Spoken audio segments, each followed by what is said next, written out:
Just make sure I've got everybody that I wanted to name check. Good morning, Mr. Whale. Good morning, Mr. O'Dell. Good morning, guys. How are you? It's nice to see you. Mr. Whale, are you going to say hello? I already did, but you just spoke over me as normal. So now I'm just waiting for your passive-aggressive way of doing things. Sorry, this is a long time to me. So the story here, Julian, is that from being the clear alpha top dog at Kerfuffle for some time now, David got, and I think he'll be honest about this, he got a bit ahead of himself and has been going to a lot of events now and being the face of Kerfuffle. And a lot of people are telling me he's doing a much better job than me. So let him do it. And I'm just going to sit here for the next half hour, possibly listening to what he's got to say. Thank you. I think it's long overdue that Mr. Whale stepped down. And I'd like to thank him for his service and everything he's brought to the property industry in the past few years. With us this morning, however, is a fantastic guest, Mr. Julian O'Dell, a man that needs no introduction, so I'm not going to give him one. Julian, say hello. Hello. I was looking for who the fantastic guest was for a minute, but if it's me, I'll take that all day long. Thank you very much. We love a bit of self-deprecation as well, Julian, so well done there. Yes. It's my middle name, absolutely.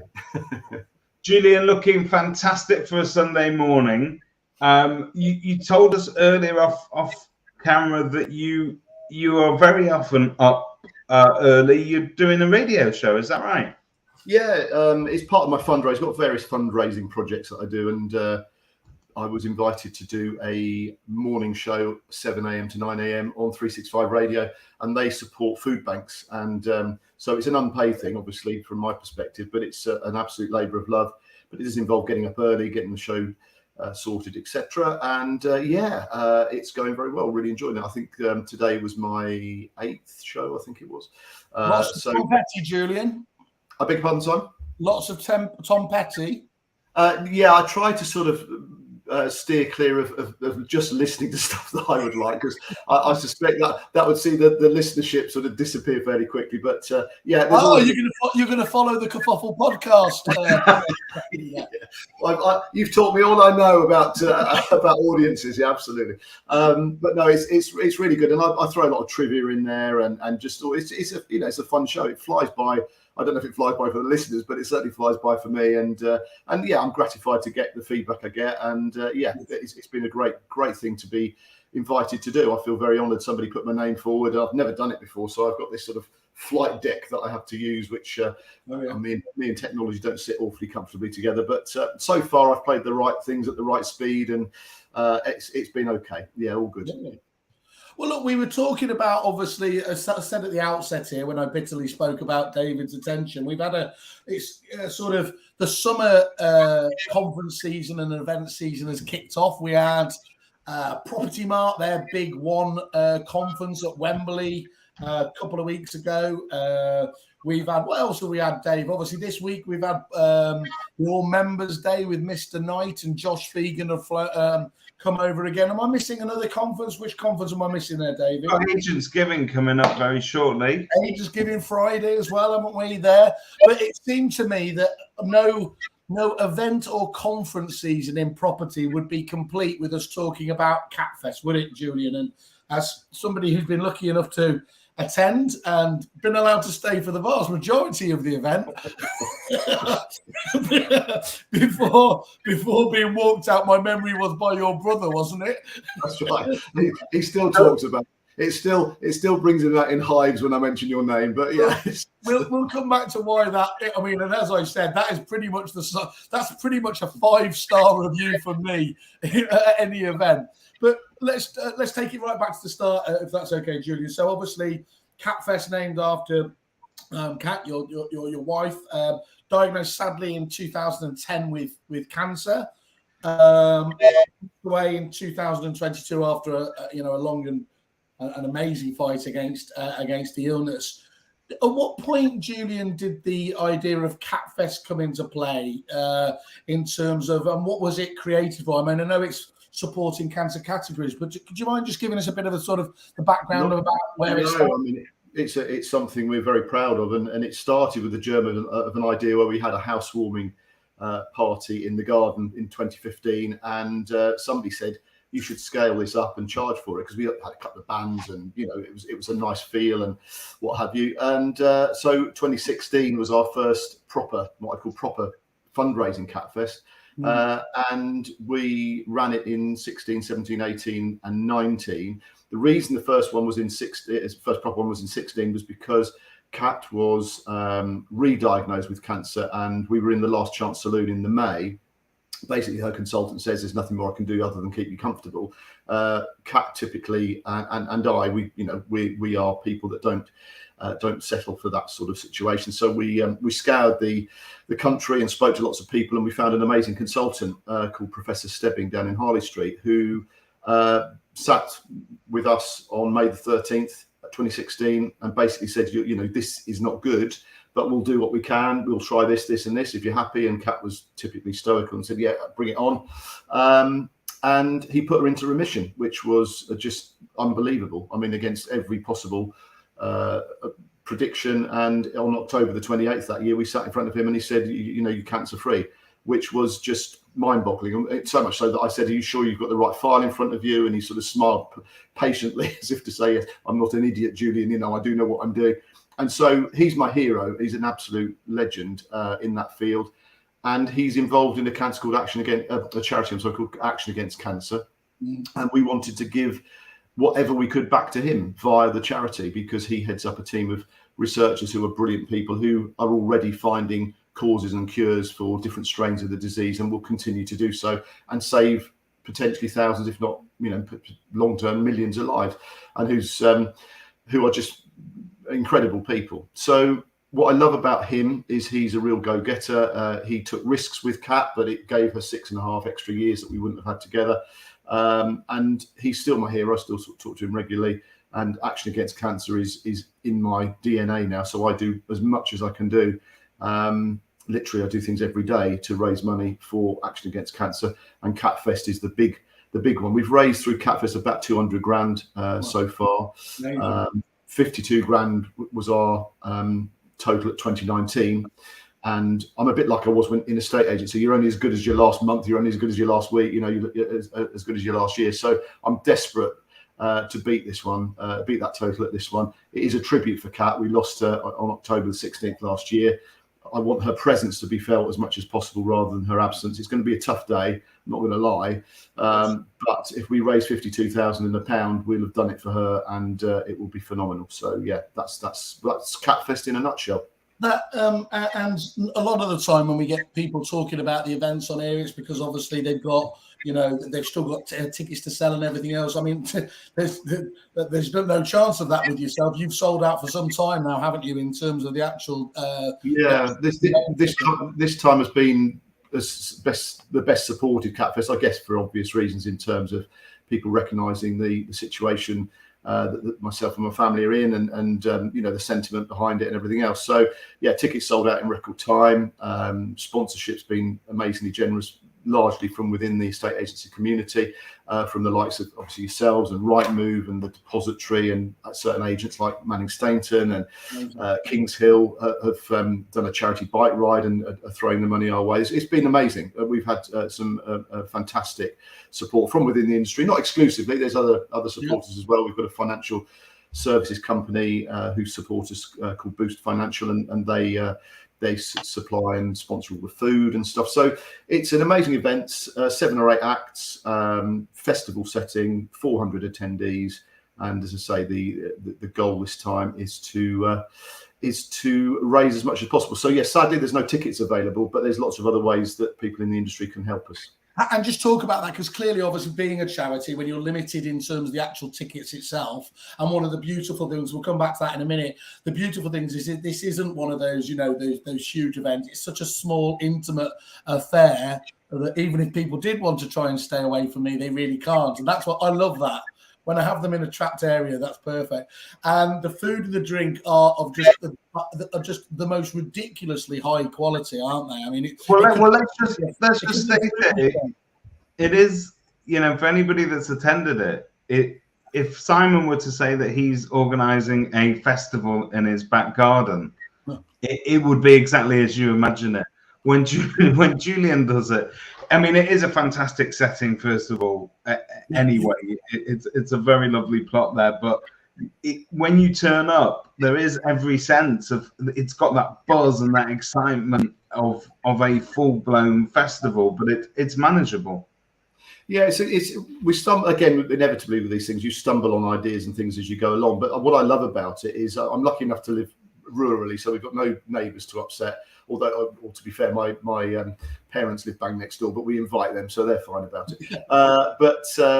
And so we can make plenty of noise. We can have plenty of people up here, and it is. I think what I love about it most, and Kat said this at her speech at the 2019 event. She said the thing she loved about Catfest was just the smiles on people's faces. She just walked around and everybody was smiling. You guys have been, and it's got that vibe. It's probably best described as a sort of middle class festival.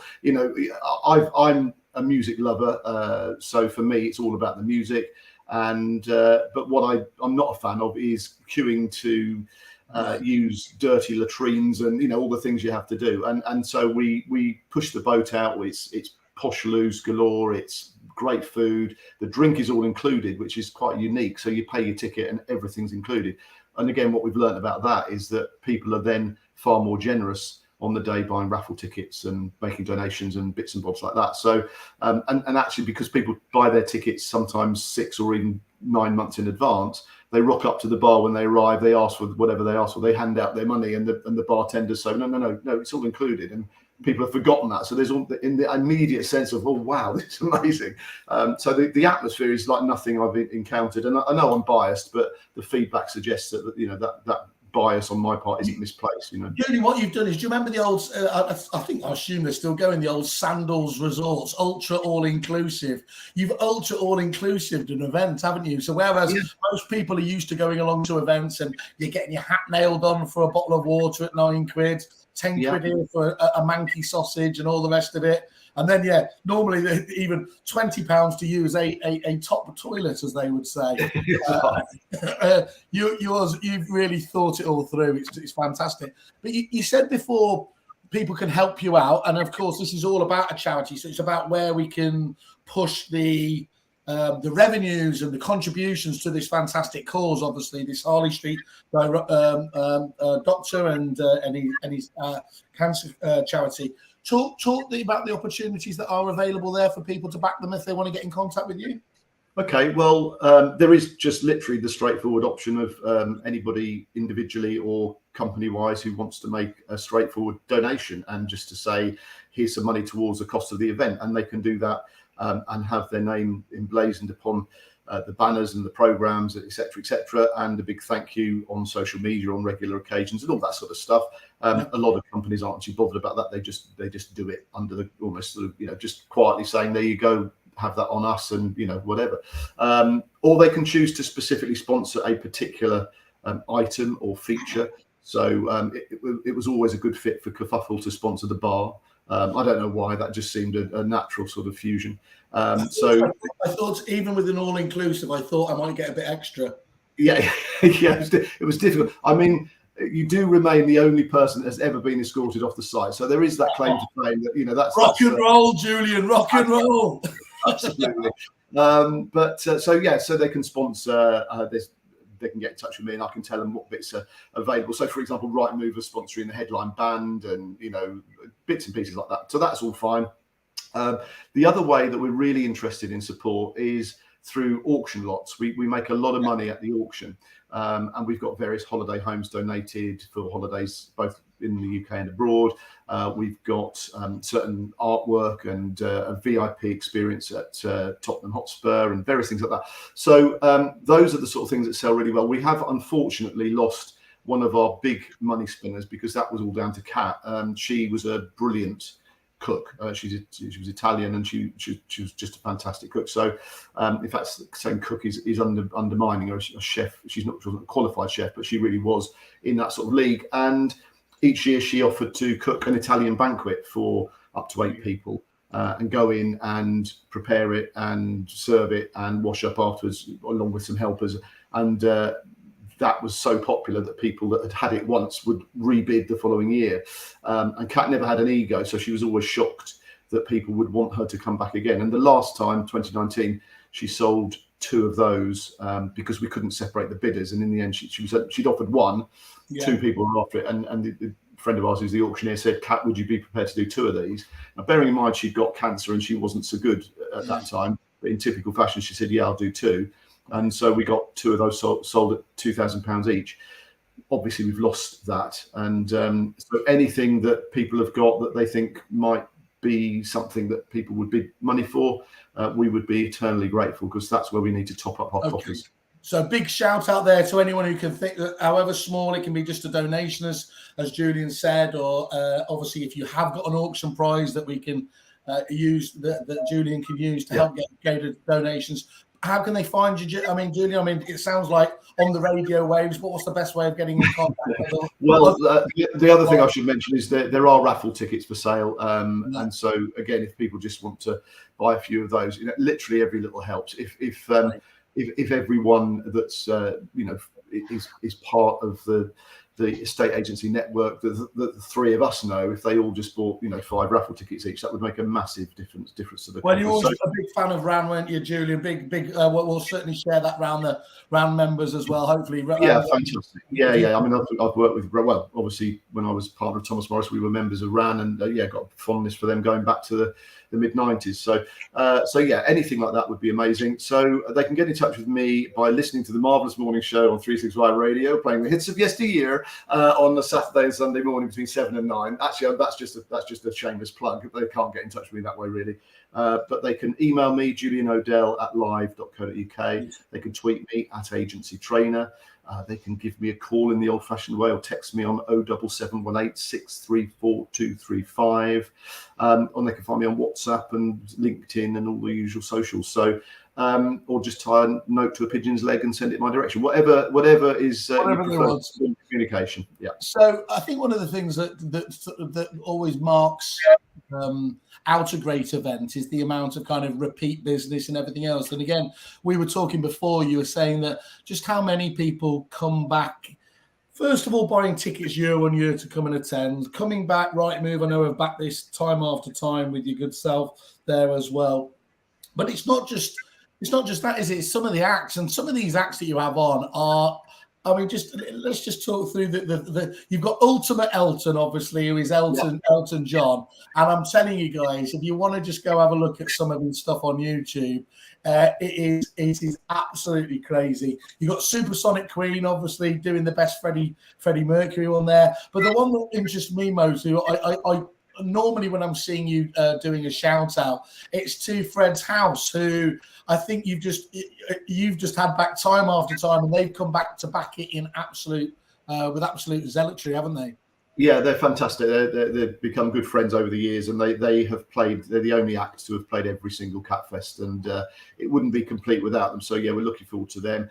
The Elton thing seemed to be a good fit, because obviously he's been in the news with his farewell tour, etc., etc. In fact, I saw him a few weeks ago, and he was very, very good. So there's a sort of, a good fondness for Elton at the moment. And we pushed the boat out and went for Supersonic Queen, because we have got this other project going along at the moment, which is Hitmakers Against Cancer, where we're getting to our side. So this one over here is signed by Brian May. You can't see that, but that's a guitar we got signed by Brian May. There's another one over here signed by Tony Iommi of Black Sabbath, one of the greatest guitarists of all time. There are two of our signature lots.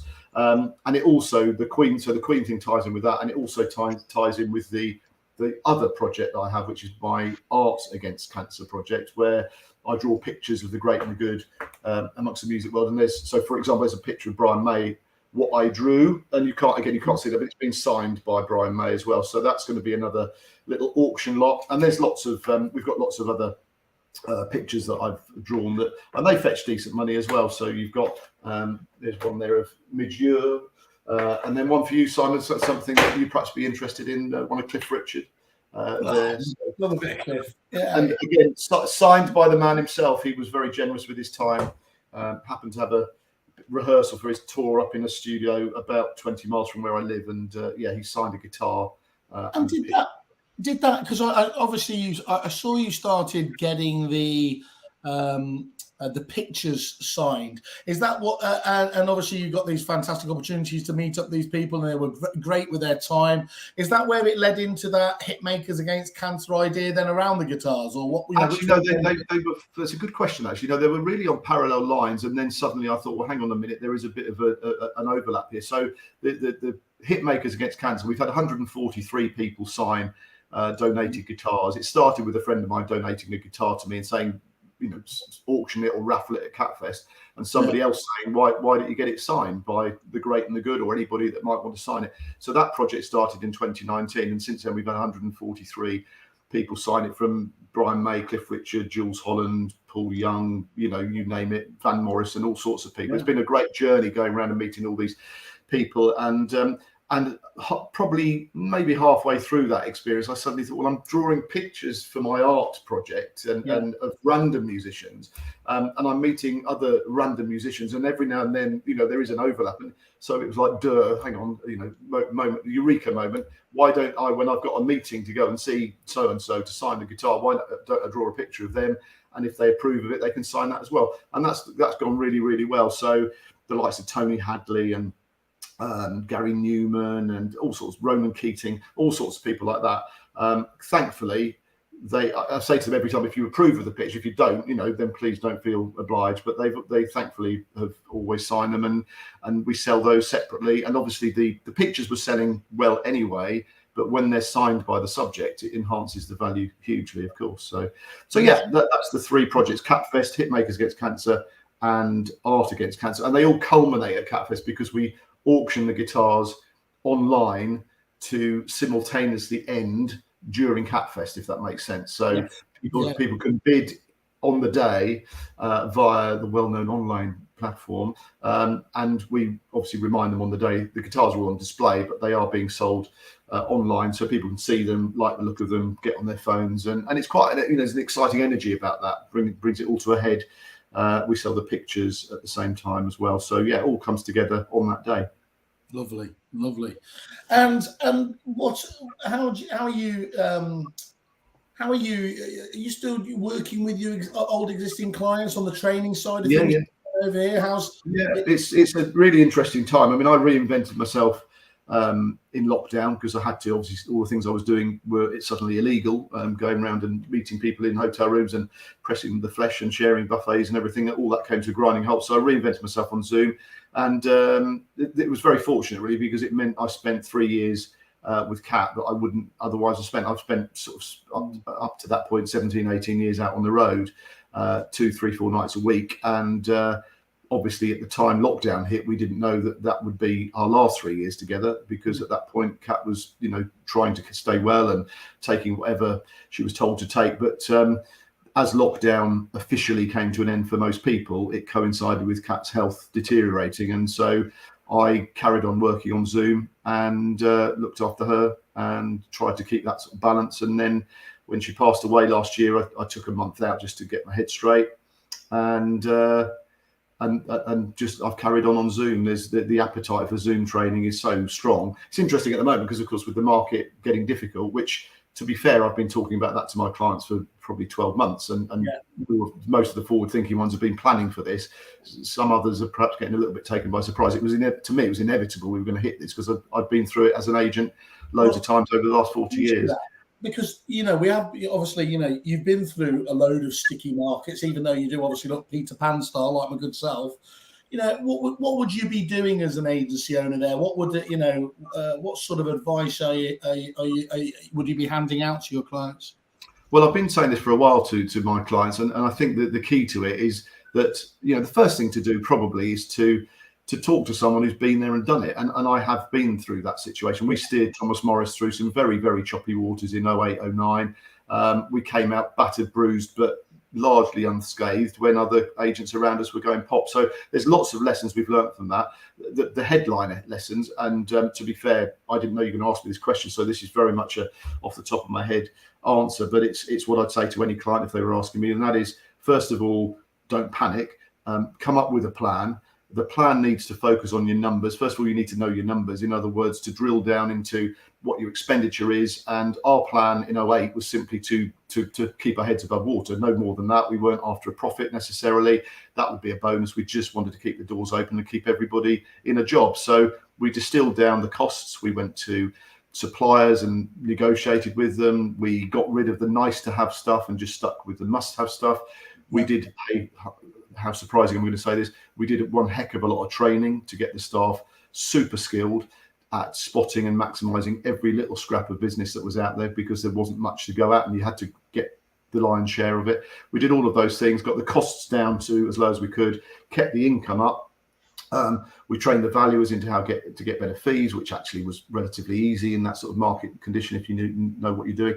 So knowing your numbers, taking that sort of action in terms of looking at every possible scrap of income, whether it's associated income through referrals, conveyancing, or whatever.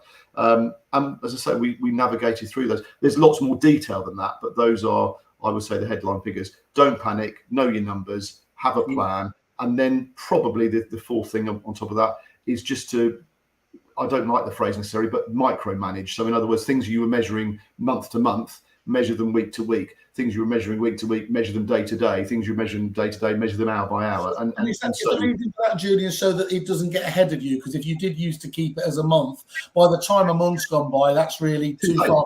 Yes, too late. I mean, I had a call. I'll give you a flavour of what happened in 2008. I had a call because I was running the training company alongside our estate agency, and I had a call from somebody 10 months into the downturn saying, Julian, I think I might have to get rid of some staff. And I nearly fell off my chair because we'd taken those decisions 10 months earlier. Absolutely. Because the other thing we learned was, you take your hard decisions early. If you leave them too late, then they're much, much harder and actually probably unworkable anyway by that point. So I think, there's a lot of agents out there who are, whether they're genuinely thinking that things are going to be fine, whether they're burying their head in the sand, whether they're just putting on a brave face because that suits their narrative, I don't know. But to me, do you not think there's a very real sense out there that it's happening very gradually, whereas in 2008, it's sort of the minute you saw those pensioners queuing outside the Northern Rock, you knew the writing was on the wall? Well, although interestingly, that was in late 2007, and we had a belting November in 2007. It was one of our best months of the year. So it was, a little bit all over. It wasn't literally somebody flicking the light switch off even then. I think it was, gradual to a degree. But I think all the signs are there. I was in an airport on, I forget which day, Monday last week, at Luton Airport, and I listened to two young guys talking about getting on the property ladder. And it was a terribly sad conversation. I nearly sort of chipped in, but I thought, well, it's not for me to eavesdrop and it's not for me to butt in. But it was a very sad conversation, which, essentially was, it ain't going to happen unless prices come down. And they were talking through some of the detail of the figures. I met somebody this weekend whose mortgage payment has gone up by £400 a month. That's unsustainable. It's absolutely unsustainable, especially when you align it with all the other costs that are going up, heating and food and everything else. So to me, there was always going to be some form of correction. I'm not a doom monger. I'm just a realist. And I think prices anyway are a red herring. It's not about prices. It's about transaction numbers. But I think there's a lot of factors there that suggest transaction numbers won't be a barrel of laughs. And therefore, you've got to grab a bigger slice of the action. And you don't do that by wishful thinking or hoping for the best. You do that solely by being different and being better, A, than your competition, and B, than you've ever been before. And again, that doesn't happen by luck. That happens through having a plan. I'm going to ask you a loaded question, which I know you agree with anyway, because one of the things that's frustrated me, actually, not just myself, yourself, pretty much any of the trainers out there, is that there are so many businesses out there, that talk about the value of training and their staff come first. And unfortunately, when at the very time you need it, when the market turns, training is the first one that gets the bullet. How important is it that you remain strong in that and obviously do double down because many of the staff haven't been through this market, as we've said before. It's vital, isn't it, to have well, of course I'm going to say, and as you say, it's a loaded question and you're asking someone who's obviously going to give you a positive response to training. But if I take my hat off, not literally, but if I take my sort of trainer hat off and look at things objectively, the reality is that there's a polarization of views in the industry. There always is at this time. And that is, oh my goodness, the market's buggered. I can't afford training. And then the other end of the scale, oh my God, the market's buggered. I need to do more training. That's the reality of it. So I'm as busy as I ever am, but from a smaller number of clients. That's the reality of my situation. And that was exactly the same. I was running the training business, as I say, in 08, 09, and exactly the same situation happened then. Because people do pull up the drawbridge on expenditure, and I get that. But if I were to play you some of the mystery shoppers calls that we've done in recent months, I don't think anybody would listen to those and think to themselves that company doesn't need training. They would listen to those and think, well, in a okay market, that stuff isn't acceptable. In a market where you've got to winkle out every opportunity, you've got to impress every potential vendor, you've got to get the best fee in every situation, you've got to negotiate and be a real skilled negotiator when a vendor wants top dollar and the buyer wants to pay bottom dollar. All of that requires training. And as you rightly say, Simon, it's absolutely right. And this is key now, there are some estate agents out there, some estate agency staff out there, lots of estate agency staff. One business owner reckoned 80% of his staff hadn't seen a market anywhere near this sort of situation. But my bigger worry is that there are some estate agency owners that haven't seen this. So how are they going to lead people through it? And I think, people get sniffy about old farts like, his ideas are not cutting edge. No, I'm not cutting edge. I don't make any bones about that. But what I'm good at is helping people deliver great service and skill their staff up to get through times like this. Can we delve into that a little bit more? Because if there is ever criticism that's leveled at agency trainers, and I'm not talking about yourself necessarily, but as a whole, agency trainers tend to be estate agents of yesteryear that are now teaching other people how to do it. And sometimes that criticism is, well, it's been ages since that guy's been behind the wheel of an estate agency. What will he know? There is a sense, for me at least, I mean, I've been doing it for about 25 years.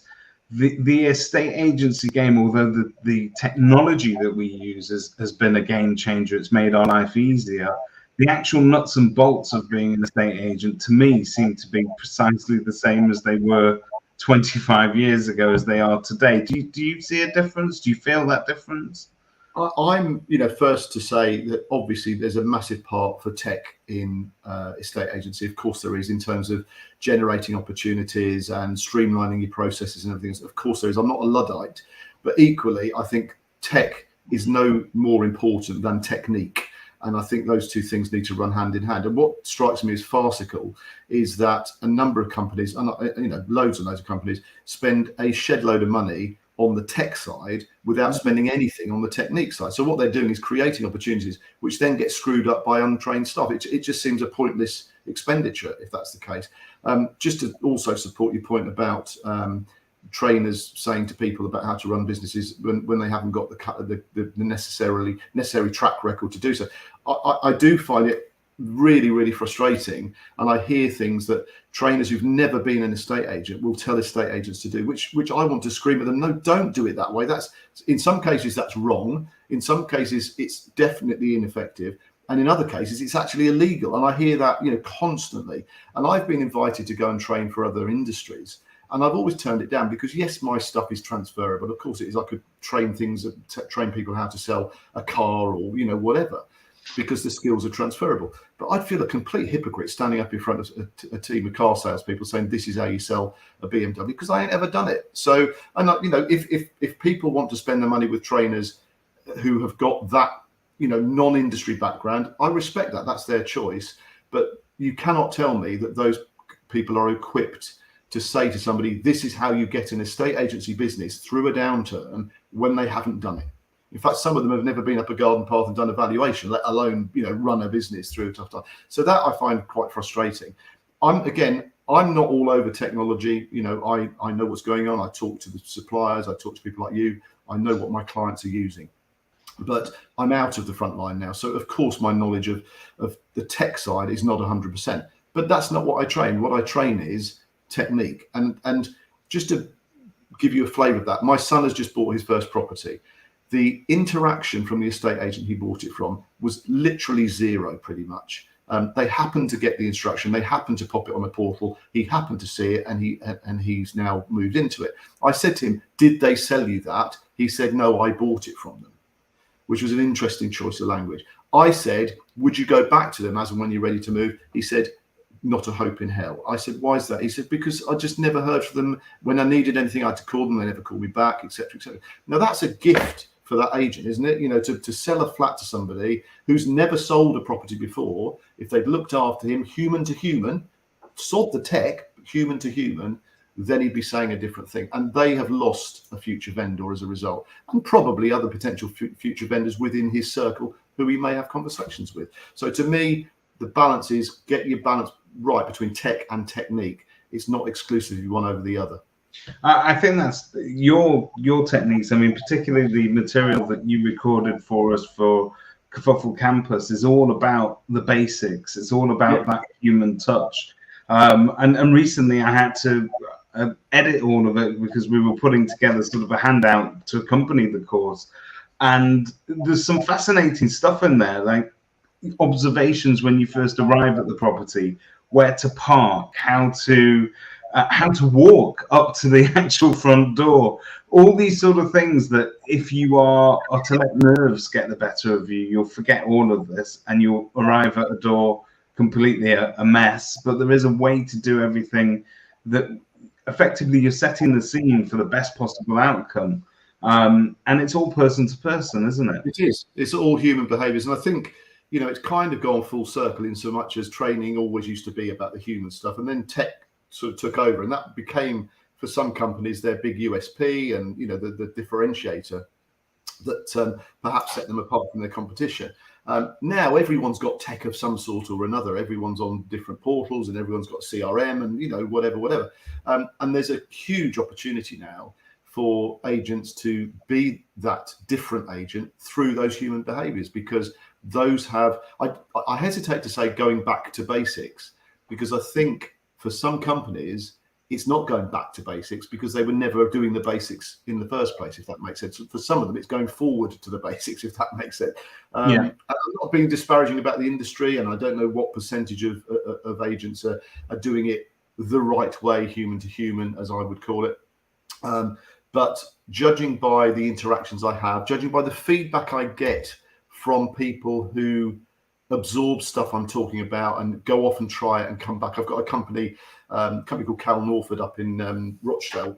Fantastic. Mike Cal, fantastic. Yeah, fantastic business. And I'm just quoting you because, and I won't bore you with the detail, but I talked to Mike a few months ago. He sent some people on a few Zoom sessions with me and stuff. And he said, oh, by the way, that technique you taught us, 3 or 4 years ago, we use that every day. Everybody uses it. It's made such a difference to our market share. And, that is what I love to hear. And that's what happens. And it's no coincidence. A lot of my clients are market leaders. And you could argue they're market leaders and therefore they've got the money to spend on training, et cetera, et cetera. I don't know. But to me, they're market leaders because they spend their money on training, they don't sit still. They want to continue to improve. They see success as a journey, not a destination. And cheesy though it may sound, I think they recognise that the biggest room in the world is the room for improvement. That's a phrase I often use, and that definitely is a thread running through all the best agents I work with. That they're not complacent. They'll send people on the same session with me, every year, every 2 years, whatever, because they're not proud. They're not too proud to say, oh yeah, but we've done that before. They recognise that going back and doing things again, there'll be a couple of nuggets in there that they've let slip. Simon Bradbury, who he very kindly put on Twitter the other day that he'd won 2 instructions in a day out of 3 being 2 that day, and one of them was down to a technique that I taught him when we did some closing skills training. Which is now, I don't pay him to say that stuff. He could just as easily have said, "I'll try this technique out from Julian," and it didn't work. But so that's the sort of thing. So he is kind of saying, I paid for that training and I got an instruction as a direct result, paraphrasing that situation. Yeah. Do you feel more optimistic now, Julian, about the direction of travel for a estate agency or going forwards? Or do you think that quality is slipping? Where do you feel in terms of, are agents more up to speed with the requirement to get trained, or is it the same as it was before or less? Where would you pigeonhole it? That's a really good question. I would say it's probably similar. I think you're always going to get the people who are in that camp of, we don't need training, we're all right, Jack. We're getting by and we're doing what we do. And what does that old boy no, and and now whether that's 10% of the industry or 95% of the industry, who the heck knows? But there's definitely that camp.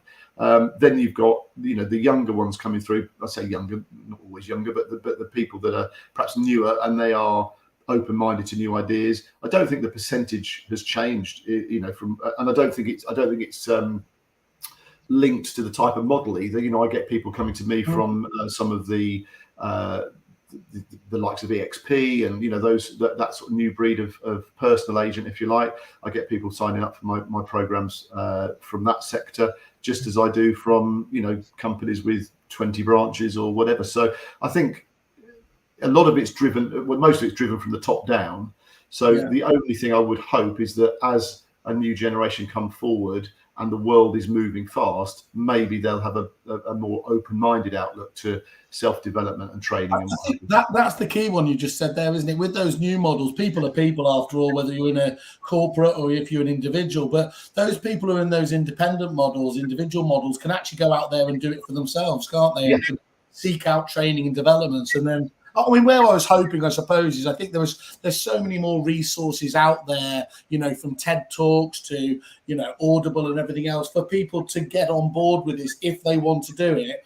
I think the flip side of that is everybody perceives that they are busier than they've ever been before. So you have to make time for this, a bit like Google used to have the 20% time, didn't they? 1 day a week where you focused on new R&D things. It feels to me that each business really should have that time set aside per year to help their staff develop. But I think what you said, I'm glad to hear you say that, because although everything's changing, almost nothing is changing as well. It feels like we are the same percentage of companies believe in it, practice what they preach, and the rest keep sort of saying, well, that's not for me, or, we're talking the talk but not walking the walk.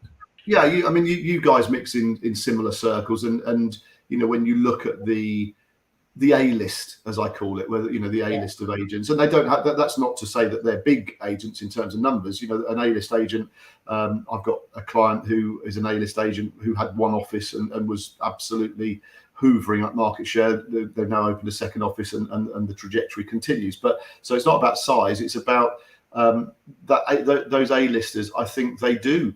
I can't think of an A-list agent that I rub shoulders with that doesn't invest in training. Yes, that may be in a time like now where they think, okay, we've got to watch the pennies a bit and we'll spend a little less on external training and do more internally, or whatever. But just last week I've had Knock Dighton, for example. They're an A-list agent in my view. They send every one of their new starters on my Stars of Tomorrow training course, and they say to me it accelerates those newbies by about 6 to 12 months by coming to me for 3 days. So why wouldn't you do it? And what's fantastic then, Julian, is you've got Mike there, obviously, with them, where on the face of it could be a really sleepy agent in that kind of market they are, but they double down on that on the people development, and they're massive fans of the right technology as well, aren't they? So that hand working in glove together shows why they do what they do. Yeah, that's right. I think they're an example of how you get the balance right. Mike as a leader is constantly looking for new ideas and constantly looking for ways to improve and mixing, and hasn't got an ego that gets in the way. I think again there are some people. It's interesting with training because there's almost a hurdle that some owners can't get over, and that hurdle is, if I accept we need training, it means my staff aren't perfect, and if my staff aren't perfect, that means I'm not perfect because I haven't made them in my image, and therefore, so the ego gets in the way because it's almost an acceptance of weakness that they need training. Once they're over that and they've invested in it, I haven't worked out what my level of business in terms of repeat and new is this year, but it's it's a massively high level of repeat, because once they've invested and seen the result, then obviously they're happy to dip their hand in their pocket again. So but that initial ego hurdle, I think, is too much for some. What do they say? Leave your ego at the door, don't they? You mentioned their new ideas. Do you have any? We've done quite well, because it used to be a few years back you couldn't go 5 minutes without talking about purple bricks or anything else. Certainly, the name, the theme at the moment is obviously around artificial intelligence and AI. Do you think that potentially has the ability to improve the way that technology is both adopted and to help that more human touch, or do you think it can only be a barrier to business? I think my honest answer to that is that the jury's out at this point in time, and I wouldn't like to call it either way. I think, with any technology, if it's used in the right way, then clearly it brings advantages. But equally, there are potential downsides there as well. So I haven't got a strong view either way on that. My fear is that the world is becoming so technology driven that actually there are things that go on now which make the customer experience, I'm not talking about our industry, I'm talking about in general, that make the customer experience actually significantly more stressful. It's just going to, I don't know, checking in at an airport now where it's, scanning your passport and people don't know what to do. And it's just like, and you just long for the days where just somebody sat there behind a desk who checks your passport and waves you through. And maybe that's my generation, but I talked to my daughter who's 30, and she is, and again, it wasn't a leading conversation. She had her flat valued by 3 agents, and obviously technology would have played a part in, whatever form of technology would have played a part in her being aware of those agents. At least there's no question about that. But her decision, I happened to see her between her booking the valuations and the valuations taking place. So she hadn't met any of them. She'd only interacted with them to book the valuations. And I said to her, again, it wasn't a leading question. I said, of the 3 you've spoken to, what did you think? And she said, well, I'm actually leaning towards agent B, the second of the 3. And I said, why is that? And she said, because they were the most interested and enthusiastic about my flat. And I just thought, well, that's got knack all to do with technology. That is a human response. And so as I say, I'm not a mug. I know that the way she would have become aware of those agents would have been technology driven to some degree or another. But the decision making is already in part based on the human to human thing. And I suspect she's actually decided not to move. But if she were to move, it will be based on human to human, as in that relationship she had with the vendor, with the valuer. And by coincidence, the valuer from agent B was the best of the 3 as well. So just sort of reinforced her view. And that's all human stuff. So where we go with AI and all the other potential tech, I'm on the fence with that at the moment. But I think sometimes tech is created to solve problems that don't exist, and by definition, it can therefore actually make new ones. That's how I feel as a man of a certain age, if that makes sense. No, it makes perfect sense. I think what's interesting about AI at the moment is everything that's hot around AI is built on language models. So it's actually modeling itself on the way that we as humans interact with one another, which shows that if you're trying to get it right, you need to be able to communicate properly. And a lot of people are using AI as that kind of communication crutch. So people will now use it to write emails or to write speeches or whatever it may be. And it can help them, but there is no replacement for that sort of human to no. And where does that then end up taking the humans themselves if they become reliant on that technology? That's is that where you want to go? I don't know. David, you're of a certain age as well. I am. I need to get back to bed for my nap. Is that what you were going to? I was going to say, are there any stories in particular that you caught your eye the last week or 2? We haven't obviously caught up in a couple in this event. Anything? It was a bit sort of. It was interesting out there. It is interesting out there, and I think our industry press are sometimes not very good at sniffing out the genuine pieces of news. It seems to be a lot of press releases and Agent X bought Agent Y and things that they deem to be news. But there isn't that much sort of amazing positive news out there. There is that sense that we're heading towards election season.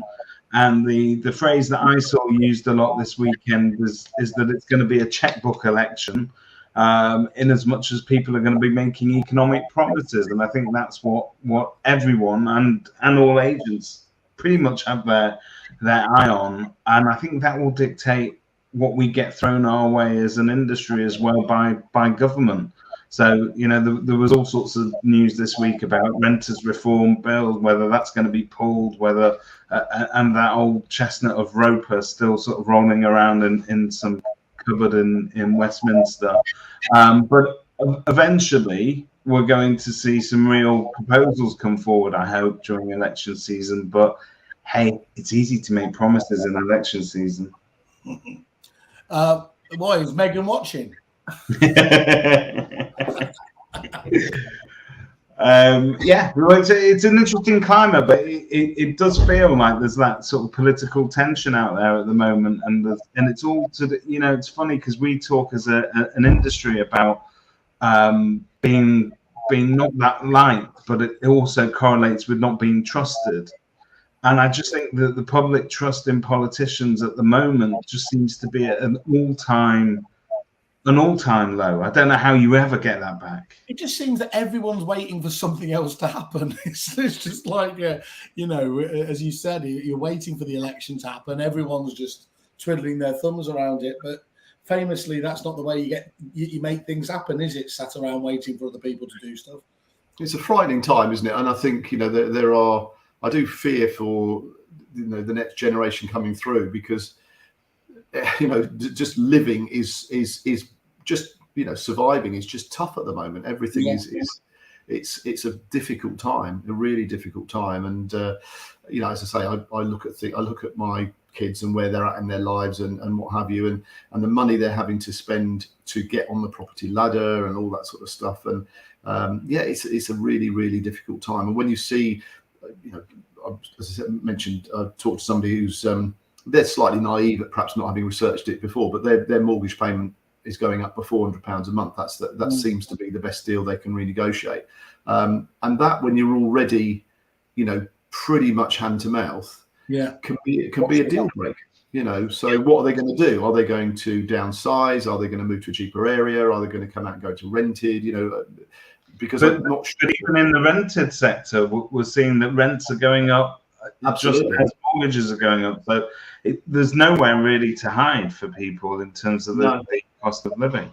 There is actually, David, and it's called Catfest, and it's the perfect place for all of your problems to go away. And see, people think we don't have a plan, we don't have a structure. It's come full circle. That's clever stuff. Yeah, if you can come to Catfest and forget all your troubles for a day, and have a shot in the arm of life and happiness, and all your troubles will disappear, albeit briefly. But and you'll feel good about yourselves because you'll be helping raise money for an amazing charity, actually against cancer, by the way, kids.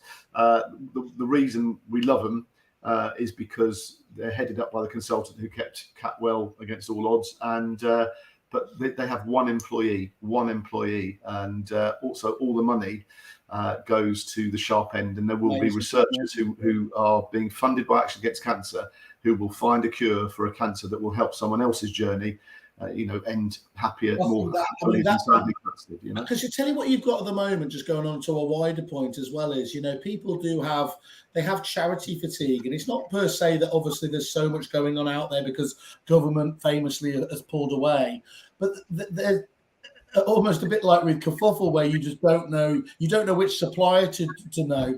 That there's loads of good charities out there, but which ones are going to make the most impact, and that indecision, that lack of transparency there. So as you said, you having done all that homework, knowing that this guy is at the very top of his game and knows every pound's going to matter more than it would do anywhere else, is another vital point. Well, I mean, it's interesting because you just learn that there are, I suppose, again, it's perhaps a bit crass to compare it to a estate agency, but when you're in that world of cancer and you've got a consultant who you trust and who is looking after you and then says, actually, there's no more I can do. And then you find somebody else who says, hang on a second, no, this is what we're going to do.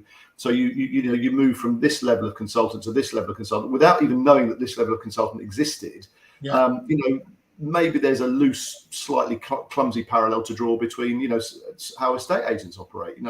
I think the public think estate agents are all the same. They're absolutely not, as you guys know. Mm-hmm. They're absolutely there's chalk and cheese out there, and so I mean, having found a miracle worker in the shape of Professor Stebbing, then we are just keen to, obviously anybody, and I've had loads of people who've come to me sadly and said that they're now in that same situation with themselves or their partner, and I'm throwing people at him hand over fist, because why wouldn't I? Well, I think I must admit,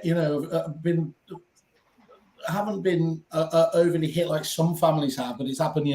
Uncle passed away just a couple of months on there, and one of the things that I'd admit I didn't realise was whilst you see so many cancers now being able to be managed if they get early diagnosis, that the overall trend for cancer, the old famous 1 in 3, has gone down to 1 in 2 now, hasn't it? I believe it's horrendous. I mean, it is absolutely horrific. I mean, very sadly, somebody I used to train at Tops estate agent who set up her own business in Norwich, she passed away a couple of weeks ago in her early 40s, and I spoke to her a few months ago, and one of the last things she did, which I didn't even know till after she passed away, was she made a donation to Catfest, which was it came up on the Catfest bank account, and I was thinking, who's that? And it suddenly dawned on me, and that was, I don't know, 3 weeks before she died, something like that. And I thought, how amazing that she should think of us at that moment in time. So cancer is a bastard. Obviously, that's a stupidly obvious statement, but it is. But it does affect so many of us.